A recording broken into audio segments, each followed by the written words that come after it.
Aman meleği meleği de yeşil otlara,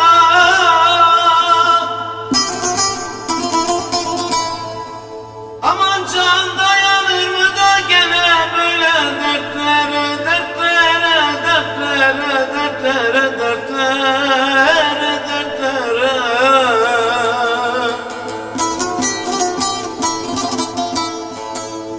Aman yavrusunu kaptırmış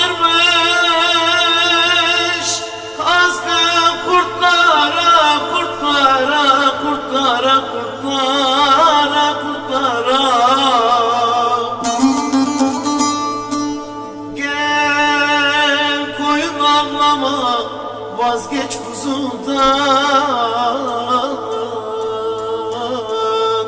vazgeç yavrudan, oy oy oy.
Aman şu dağların bereketi bitmesin,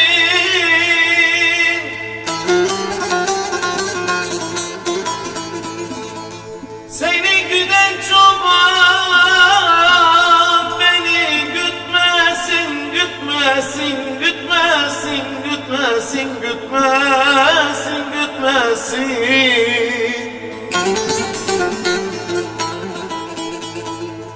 Aman yavrumu yiyen kurtlar murad almasın, aman almasın, aman almasın.